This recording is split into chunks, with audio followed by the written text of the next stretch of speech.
नमस्कार। सबसे पहले खुशखबर। 23 राज्यों के 54 जिलों में से 14 दिन से एक भी कोरोना का नया केस नहीं, केंद्रीय स्वास्थ्य मंत्रालय का दावा।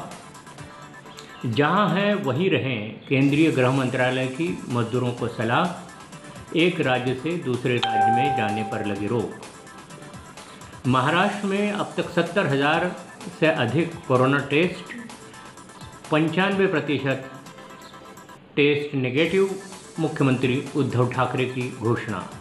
सोमवार से महाराष्ट्र के ऑरेंज और ग्रीन जोन में कुछ उद्योग धंधों को चलाने की छूट प्रदान की गई है। मुंबई पुणे में घर घर अखबार डालने पर अब भी रोक लगी रहेगी।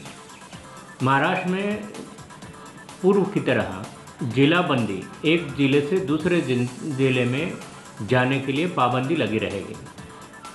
भारत ने खाड़ी के देशों को 55 लाख हाइड्रोक्लोरोक्विन भेजी है। इस दवाई की 55 और देशों ने मांग रखी है। 4 मई से रेल चलने के आसार नज़र नहीं आ रहे हैं। सबसे पहले हवाई सेवाएं शुरू करने की कोशिश हो रही है।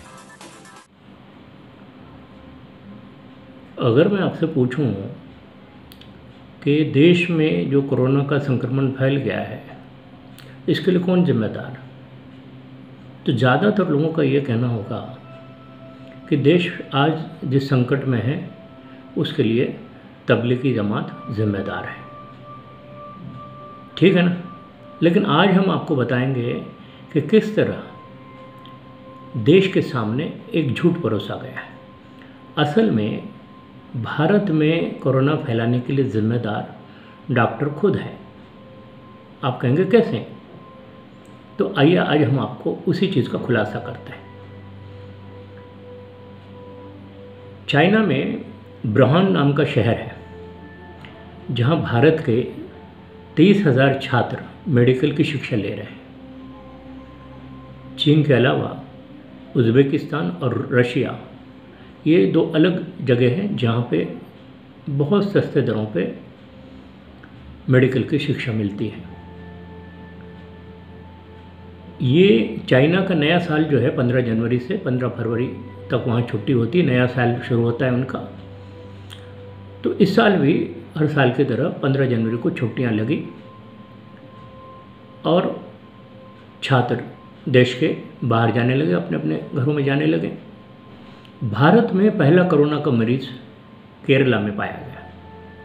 केरला में 24 जनवरी को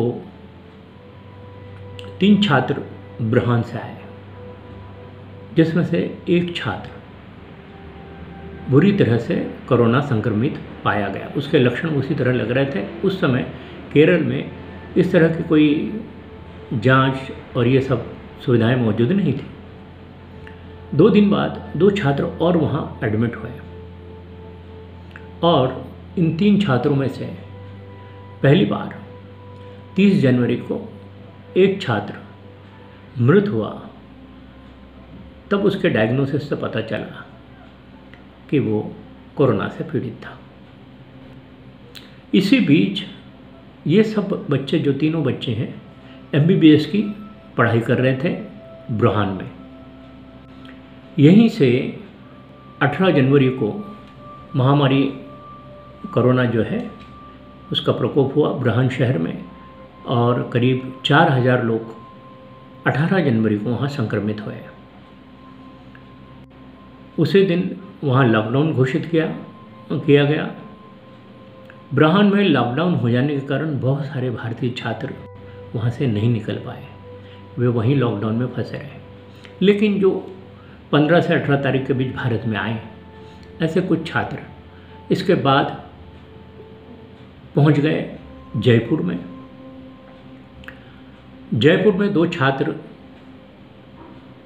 में 26 जनवरी को राजस्थान के मानसिंह अस्पताल में उनको भर्ती किया गया।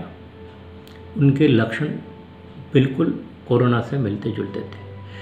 तब तो भारत में कोरोना के लक्षण, उसके जो चिन्ह हैं, उसके बारे में पर्याप्त जानकारी आ चुकी थी। मानसिंह अस्पताल के डॉक्टरों ने रोग का निदान करने के लिए पहली बार हाइड्रोक्लोरोक्विन और टेम्फ्लू और इसके अलावा HIV एड्स में इस्तेमाल होने वाले एक प्रतिकारात्मक जो शक्ति पैदा करती है प्रतिरोधक बूस्टर, ये उनको दिया और वहाँ के 3 में से 2 छात्र बच गए। लगभग इसी समय 28 जनवरी को पंजाब में 28 वर्षीय एक व्यक्ति ने संक्रमण की शिकायत की। उसे बुखार था, खांसी हो रही थी, गले में खराश थी और उसको अस्पताल में दाखिल कराया गया। ये पहला व्यक्ति था जो पंजाब में कोरोना लेके गया। यानी अब तक हमने देखा केरल, राजस्थान, अब हम पहुँचे पंजाब में। तो पंजाब में ये जो व्यक्ति आया ये 28 साल का था और इसको मोहाली के अस्पताल में दाखिल किया गया। ये भी MBBS फाइनल का छात्र था, अब ब्रोहान से लौटा था। इसको PGI अस्पताल मोहाली में निगरानी में रखा गया, इसके ऊपर इलाज किया गया। वही इलाज किया गया जो जयपुर के डॉक्टरों ने रिकमेंड किया था। इसके बाद उज्जैन में एक छात्र पाया गया, वो 28 जनवरी को ही मिला। 30 जनवरी को देहरादून में बुरहान से आई हुई एक छात्रा की तबीयत बिगड़ी, उसको ऋषिकेश के एम्स में रेफर किया गया और ये उज्जैन का जो छात्र था उसको इंदौर के MY अस्पताल में दाखिल कराया गया। 31 जनवरी को ही इंदौर और खरगोन में 2 और संक्रमित मिले। इन सभी लोगों में एक चीज़ कॉमन थी, ये सब बुरहान के MBBS छात्र थे, प्रशिक्षु डॉक्टर थे। 31 जनवरी के जो इंदौर में भर्ती हुए, इसी दिन उड़ीसा में कंधमाल में एक व्यक्ति ने बीमारी की शिकायत की, उसे दाखिल किया गया उड़ीसा के कटक में। कटक के SCB अस्पताल में उसको दाखिल किया गया, वह भी कोरोना से संक्रमित पाया गया। यानी कोरोना पहुंचा उड़ीसा में। इसके बाद कोरोना पहुंचा 4 फरवरी को हरियाणा में। हरियाणा के हिसार में बुरहान से लौटा एक छात्र सिविल अस्पताल में दाखिल किया गया। इसको भी वही सिमिलर सिम्टम थे। 2 फरवरी को खरगोन में एक और छात्र मिला। 3 फरवरी को छत्तीसगढ़ के अंबिकापुर में एक छात्र कोरोना की शिकायत करते हुए पाया गया। वो छात्र जो था अंबिकापुर वाला, वो चाइना की लोजो यूनिवर्सिटी में पढ़ता था और वो भी MBBS कर रहा है। उसको भी छत्तीसगढ़ के सरकारी अस्पताल में दाखिल कराया गया। ये छत्तीसगढ़ का पहला मरीज था कोरोना का। यानी इसके बाद हरियाणा से छत्तीसगढ़ पहुँचे।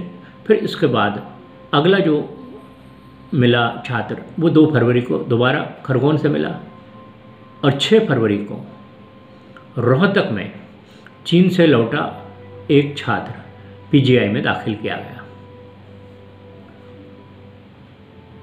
21 फरवरी को राजस्थान के कोटा में MBBS के फाइनल करने वाला बुरहान का छात्र संक्रमित पाया गया। 3 मार्च को चीन से लौटी एक युवती को संत कबीर नगर अस्पताल में उत्तर प्रदेश में दाखिल किया गया और 15 मार्च को कोरोना मुंबई में आया। एक दुबई से लौटे 65 वर्षीय व्यक्ति को मुंबई में दाखिल किया गया। यहाँ के कस्तूरबा अस्पताल में इस व्यक्ति ने तीसरे दिन दम तोड़ दिया सुबह। इसकी उम्र 65 साल की थी। ये दुबई में रह के आया हुआ था। यानी ये पूरा चक्र देखिए आप, चीन से लेके दुबई से मुंबई तक।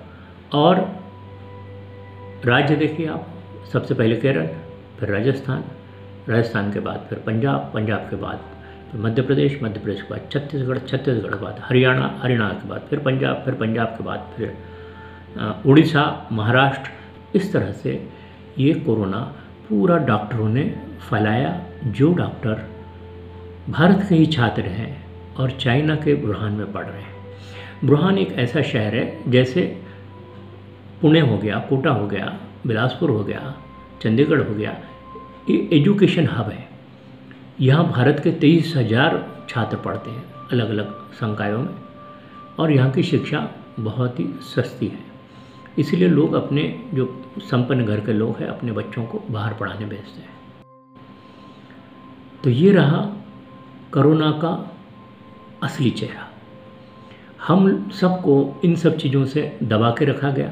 हमें बताया गया कि पूरे देश में तबलीगी जमात ने ये फैलाया। तबलीगी जमात का इंसिडेंट एकदम बाद का है, जब देश में लॉकडाउन हो गया। लॉकडाउन में जब लोग फंसे, लेकिन इसके पहले ही 1.5 महीना 1 महीना पहले ही, यानी जनवरी से लेके मार्च तक कोरोना भारत में ऑलरेडी फैल चुका था। उसकी तरफ ध्यान नहीं दिया गया। देखने के लिए किट्स नहीं थे, चेक करने के लिए कोई उपाय नहीं थे हमारे पास, पर्याप्त साधन सुविधाएं नहीं थी, वेंटिलेटर नहीं थे। इसलिए इस चीज़ को हमसे दबा के छिपा के रखा गया। तो अब आप जान गए कि कोरोना के असली फैलाने वाले कौन लोग हैं। देखिए, धर्म, जात पात, ये कोई, इससे कोरोना नहीं फैलता।